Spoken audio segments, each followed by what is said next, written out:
You booked it, episode 169. What's going on, everyone? Thank you for joining me today on You Booked It, the #1 podcast where you learn how to create a successful entertainment career. Every episode is a masterclass on how to move your career forward. Do you want to take your career to the next level? As a listener of this podcast, I am offering you the opportunity to work one-on-one with me to build the foundation of what you need to create a successful career in today's world. Regardless if you're starting out or you've been doing this a while, I've got you covered.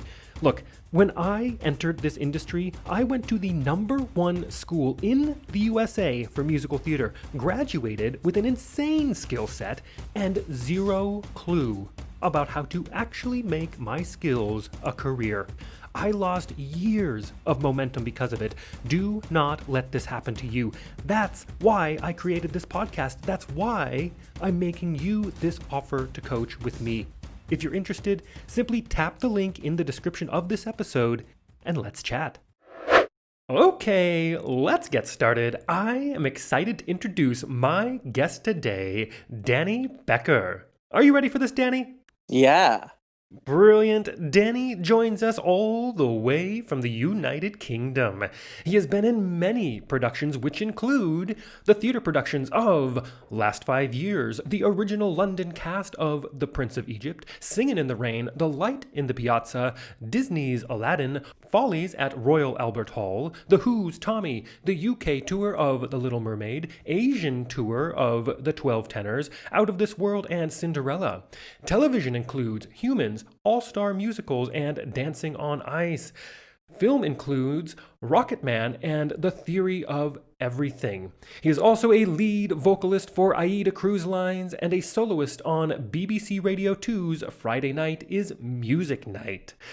Danny, that is a quick intro of who you are and what you've done, but why don't you tell us a little bit more about yourself, fill in the gaps, and a little bit more about what you do as a professional in the entertainment industry? Amazing. Thank you so much for having me. Thank you for that lovely introduction. It's strange hearing your whole CV back at you. So yeah, I'm from London, born and bred. I currently live in southeast London in a lovely little flat, and I go in between there and my parents during this crazy time. And what I do, so like you said, I'm an actor. I've been lucky enough to work not only in London's West End, but also around the world. I've been lucky enough to be a part of the Disney's Aladdin for 2 years. And I also got the opportunity to understudy the role of Aladdin. That was like my first big West End show. After that, we did the revival of The Light in the Piazza, both in London and LA, which was just amazing, especially being over in LA last year. Yeah, that was just phenomenal. And working opposite Renee Fleming and Brian Stokes Mitchell, it was like, pinch me. Yeah, I'd love to talk more about that. I can always talk more about the Piazza. And then pre-COVID, we were just originating Stephen Schwartz's Prince of Egypt, which we just got nominated for a Grammy for our album. Did you really? Yes. So it's amazing. Been quite a week in lockdown, actually. Yeah. But aside from that acting stuff, I also do a lot of teaching and dance, and me and another actress in London called Blythe Jandu, shout out, we started a dance company called Dance for Actor Singers at Pineapple Dance Studios, which we run twice a week there. I also do some vocal coaching and just started dabbling in producing. So doing a little bit of everything at the moment. Yeah, brilliant. We have to, and the industry has gone flat. Exactly. And I've always been one for creating my own opportunities and thinking a little bit outside the box. And I really enjoy that. Yeah, very cool. And wow, I'm a huge Brian Stokes Mitchell fan. Listening to him sing, what did you do live? Did you just forgetting what you had to do? So I'll tell you. I was understudying the role of Fabrizio Nacarelli, his son. Okay. And the guy that was playing the role Rob Houchin, who is an incredible actor here in London, he was still doing Les Mis in the West End. So I had a week in LA while we were rehearsing and putting Brian into the show, because he hadn't done it in London.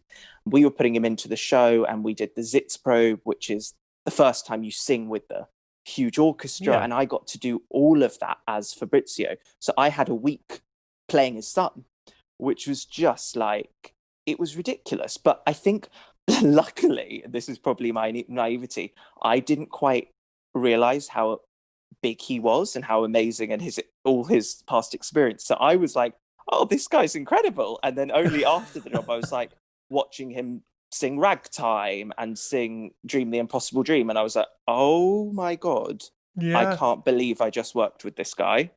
But the thing that I learned from them, you just have to go up to their level, if that makes sense. You don't have time to overthink it. You just have to rise. And I think working with people like that, you end up coming out of it just better. Does that make sense? Because you just have to 100%. You just have to give it to them. Do you know what I mean? Of course. Absolutely. So good. And what a very cool experience.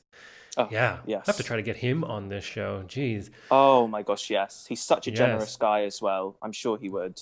Brilliant. Well, let's see what happens. And let's move on to this first section here. And look, I am a sucker for a good quote. Danny, what is your favorite quote you'd like to share with everyone? I don't know if this is a bit cheesy, but I'm going to go with it because this is authentic to me. I am a big fan of RuPaul's Drag Race. And something RuPaul says at the end of every episode is, if you can't love yourself, how in the hell are you going to love somebody else? And that is going to be my quote. Oh, it's so good. And it's so true as well, right? You have to be taking care of yourself before you can really give properly to anybody else. 100%. 100%. It's in my kitchen. I look at it every day. And I think it's a really lovely quote. And I think it's the backbone behind that franchise and that show. As much as it's about the fabulous drag and the glitter and the camp, that is the backbone. It's about the love. Yeah, for sure. And since you're such a fan of that show, do you know the podcast, what is it called? Race Chasers? Oh, I don't know if I do.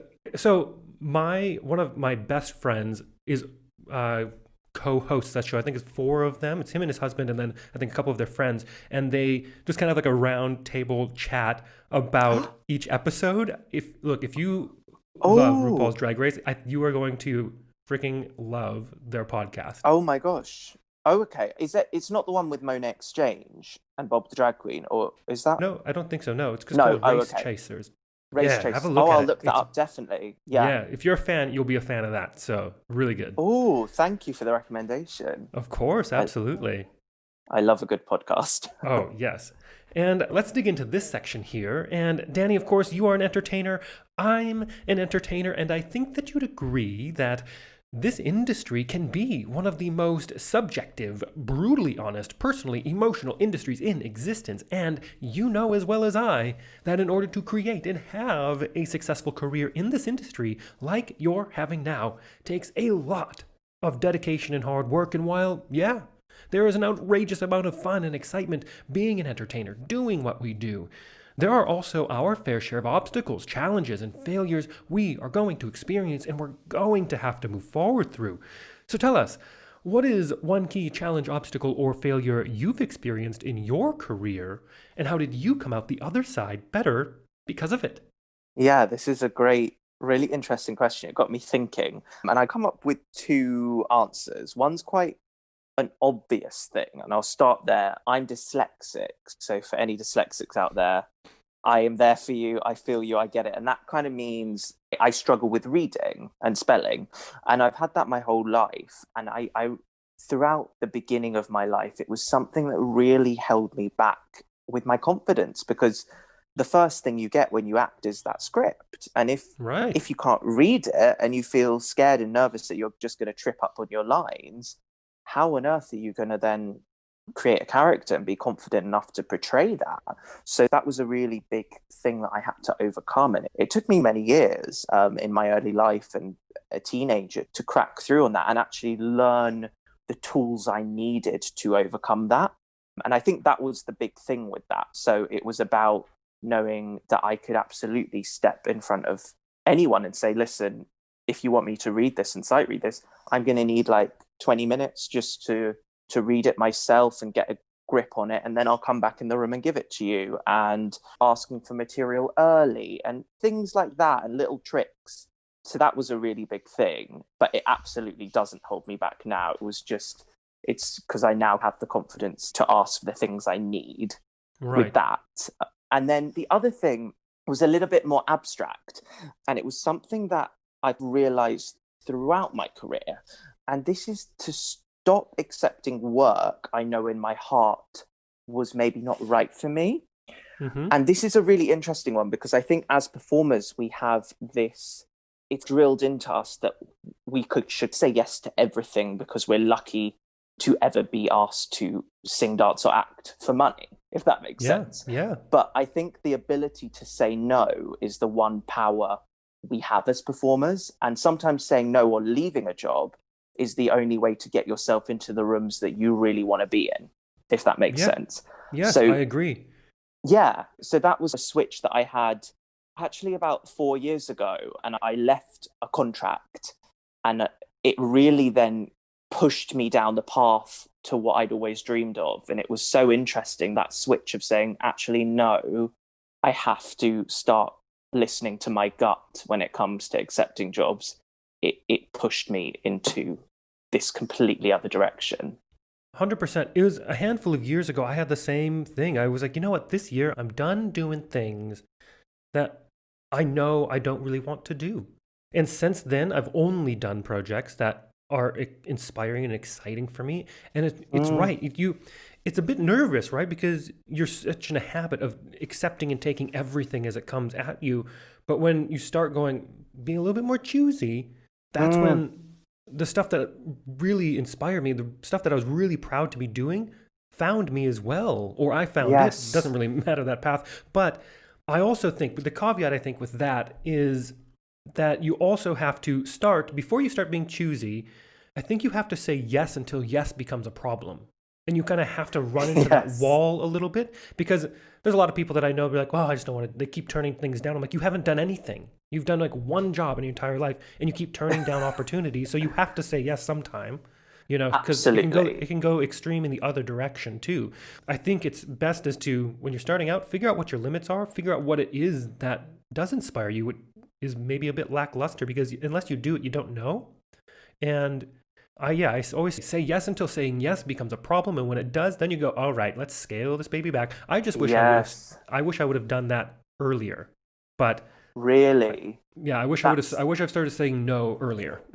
But that's interesting to hear, because I think it's totally exactly what you said. I think there's a moment once you've said yes so many times and you've got a level of experience, something in your gut starts saying you're ready for more, or you're confident enough to not say yes to everything. And I think when you have that gut feeling, it just pushes at you. I think you have to listen to it. But don't do it too early. That's a really great, I love the line you just said, when yes becomes a problem. Yeah, for sure. Look, we've all been there. We've all of a sudden we look at our schedule and we're like, I've got 6 different things happening in one day. Oh my God, what's happening? But you get through it, right? You can do anything for a short amount of time. But absolutely. But then I also find that when you're too busy, you then don't end up enjoying any of those activities. Because I've had a day going.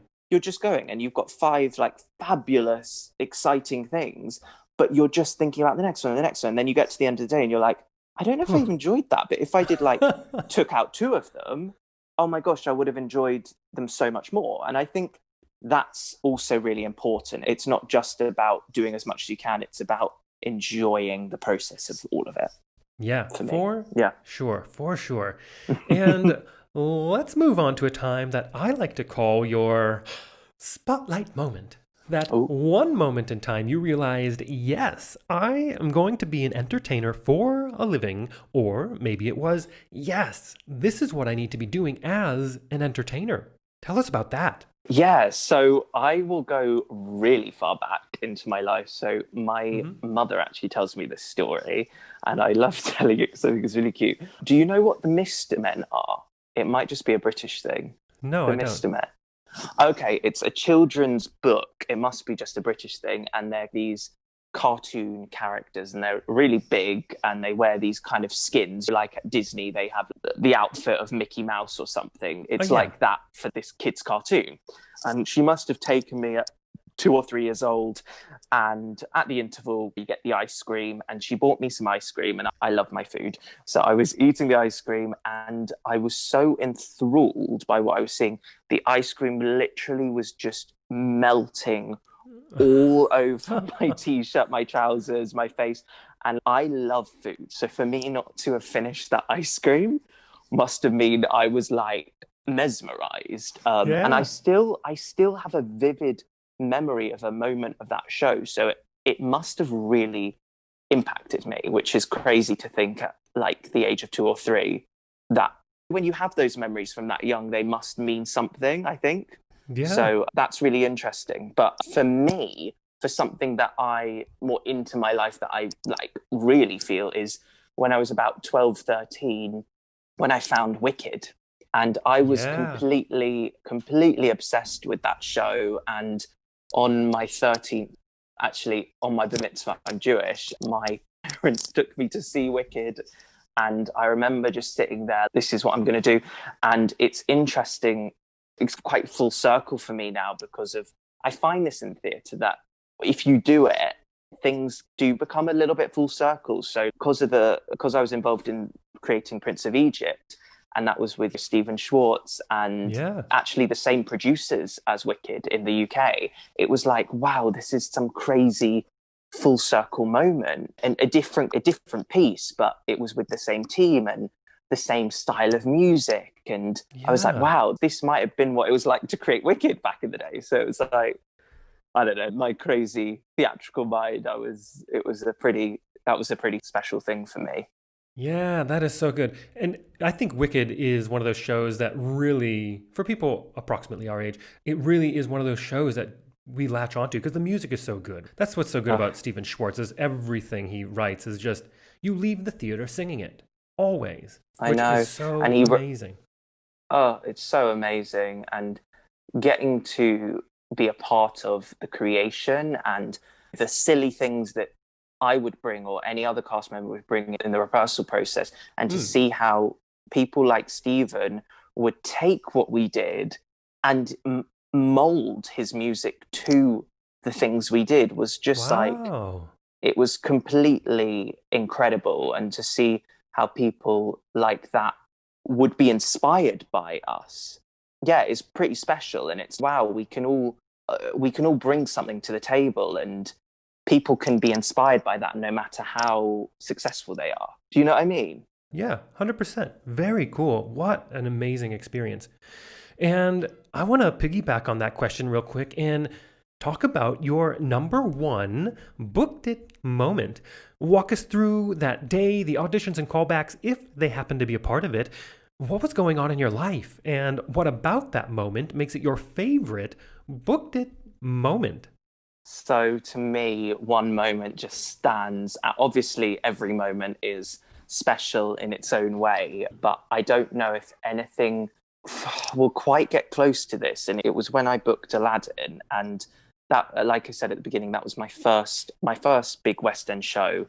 And I had a few years of working, but it felt like it was building to something. And I don't know if you remember, before I said I walked away from another job, and then the audition for Aladdin then came up, which was, I wouldn't have actually been able to even attend if I was in this other job, which is also Right. quite interesting. Wow. And there is quite a long journey with the Aladdin, so I'll go through it quickly. But so then I managed to go to this audition, and it was for the original cast, and I got right to the finals, and Casey Nicola, the director, and Thomas Schumacher, the head of Disney Theatricals, flew over, and it was like this crazy intimidating final because, you know, I'd never got to a final with people like that. You can't really get bigger than Thomas Schumacher in my eyes. So Yeah.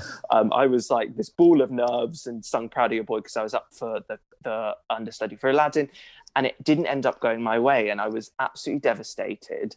And then the next year rolled around, and strangely enough, and this, I hope this story inspires people, they didn't give me an audition. So how it works in London, you get private audition. I think it's the same in the States, but Yeah, you get appointments and it's things, very, yeah. yeah, you get appointments, but they don't do many open auditions in London. But strangely enough, they were doing open auditions for Aladdin. And even though I got all the way to the final the year before, I wasn't called in. So I was like, do you know what? I'm not going to give up. I'm going to go along to that open audition. I queued up with everyone else. I finally got seen, did my 16 bars, got through the rounds, 6, 7, 8 rounds later, got to the final again for Cover Aladdin. And this year I booked the job. And it was like, it meant so much. I went through quite a process. I know people go through more years of auditioning for shows, but I worked so hard on that material. And do you know, the thing that I remember most about that day was being able to take my parents for this really swanky meal, because I always said that when I booked that job, I would treat my parents. And it was just this really special day. And it's those moments that you work your whole career for. Do you know what I mean? Days like that. Yeah, I always that's treasure so that. fantastic. And I really like how it all got tied back to you going, I was on a job that it wasn't the right fit. I had to go. And you left, and that opened up that opportunity. And then also the fact that you didn't just go, who cares about it? I'm not going to go back because they didn't even give me an appointment this time. You go, no, I'm going to the open. I'm going to make sure that they see me again. And that's a huge lesson to take away from that one. Thank you for sharing that. No, pleasure. And I can't tell you how close I was not going. Because when you have that rejection, and then it's almost like a double reject, because you had the rejection of not getting the job the first time, and then it's, they're not even going to see me the second time. Geez.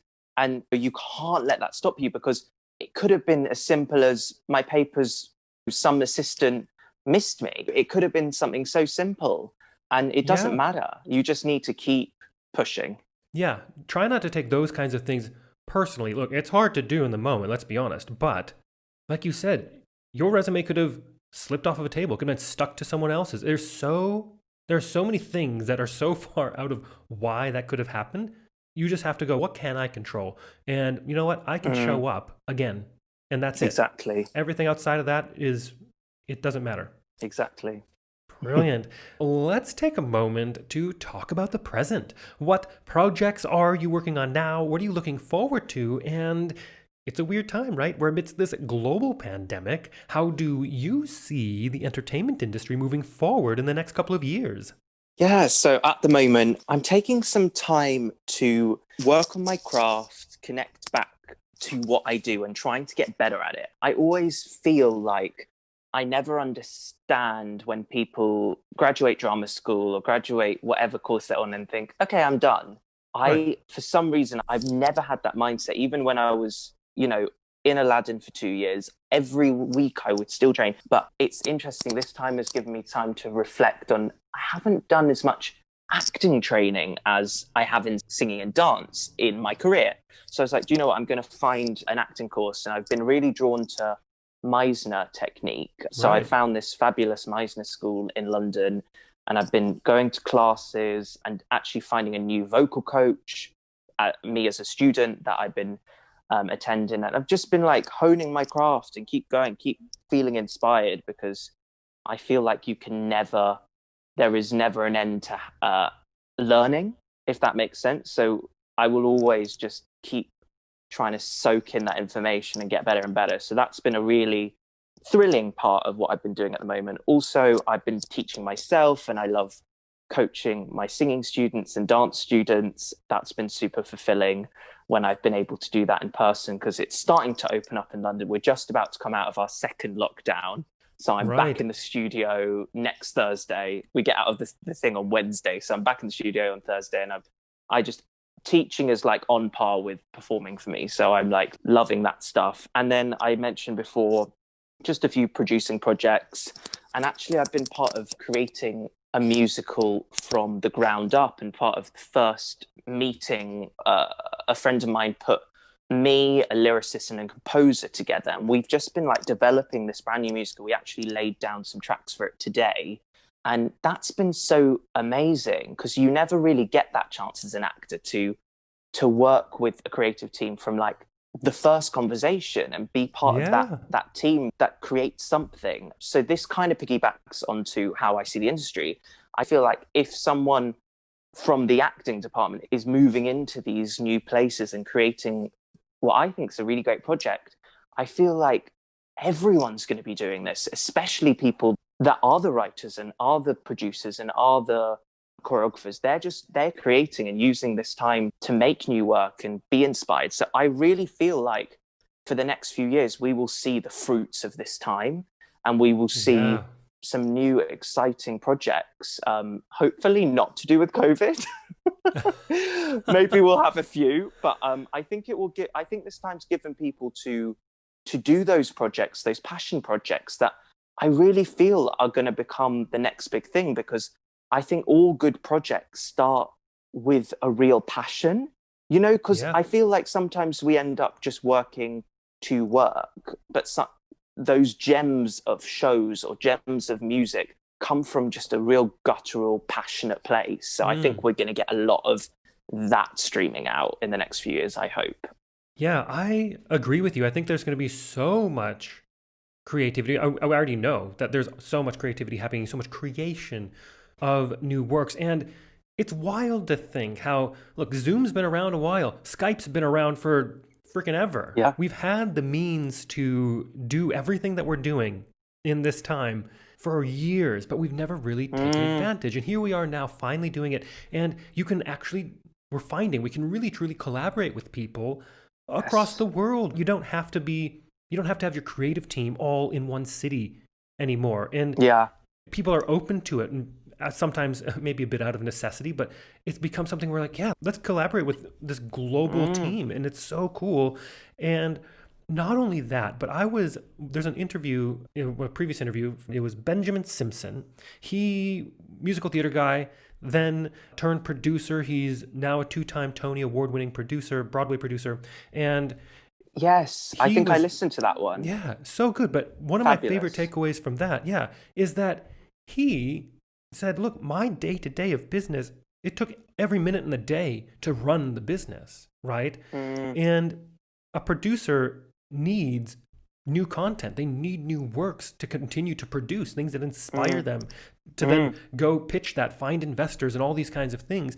So it's not just about the creation of the content, it's about making sure that content can be created and produced properly. Yes. And now we're finding that as creative as this time is for the creators of the world, it's also given the producers of the world the time to absorb and read and listen to new content, new shows, and really find great pieces to produce and to get that investment capital to make things happen. It's going to be amazing.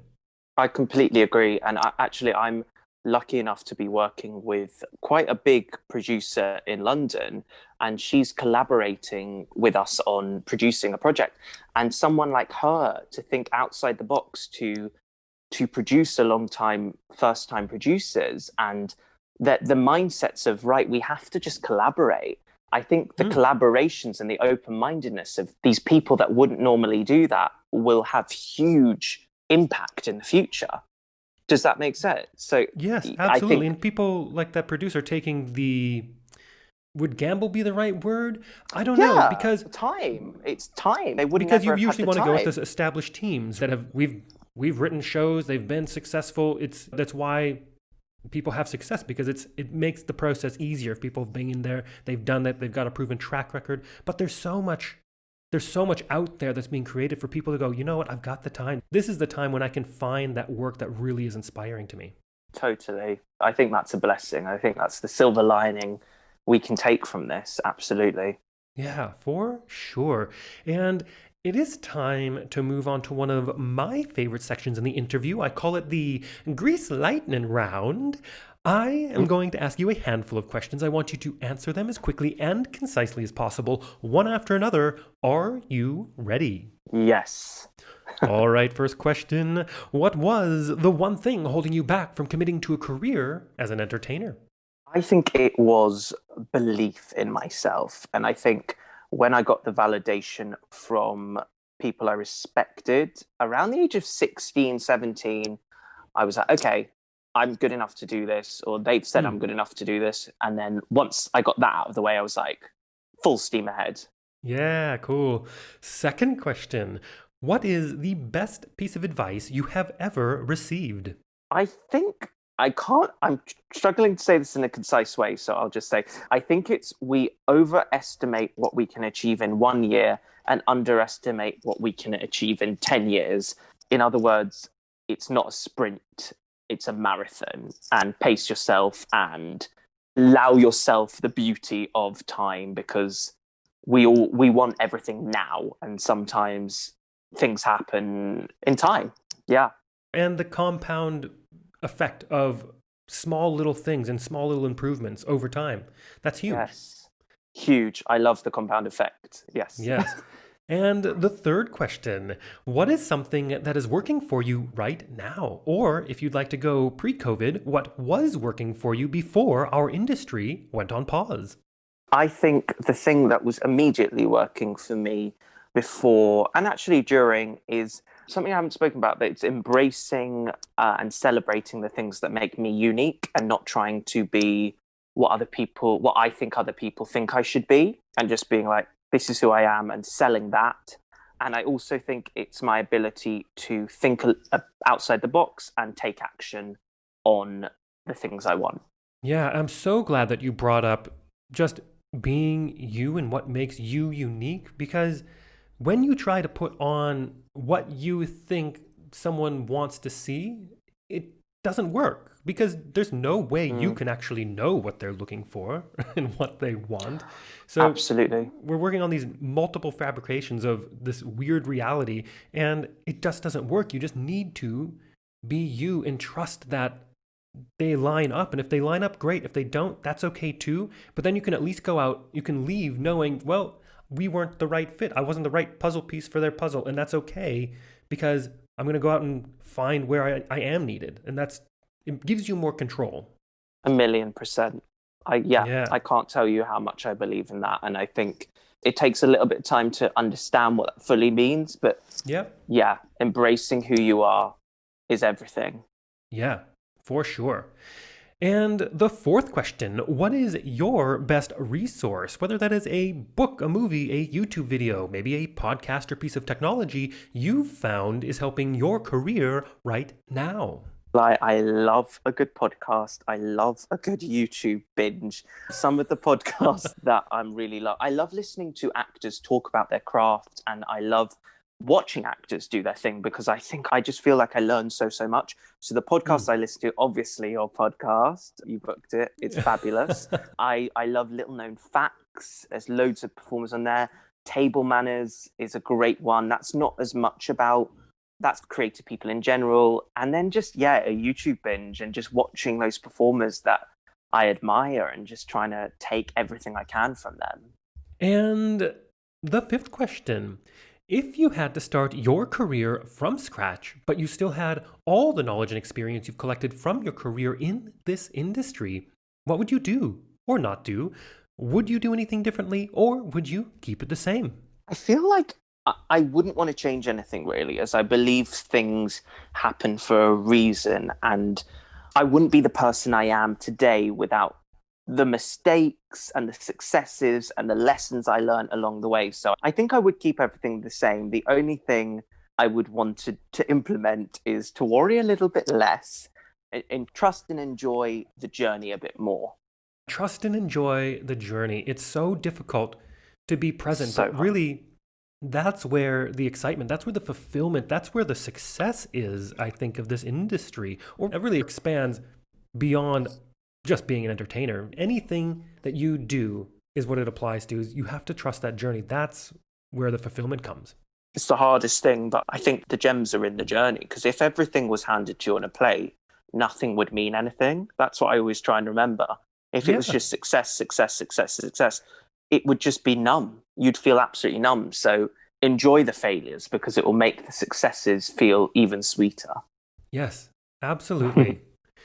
And the last question, what is the golden nugget knowledge drop you've learned from your successful career in the industry you'd like to leave with our listeners?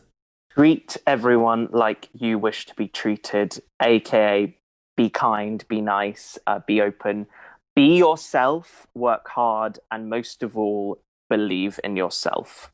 So good. And to wrap up this interview, Danny, it is time to give yourself a plug.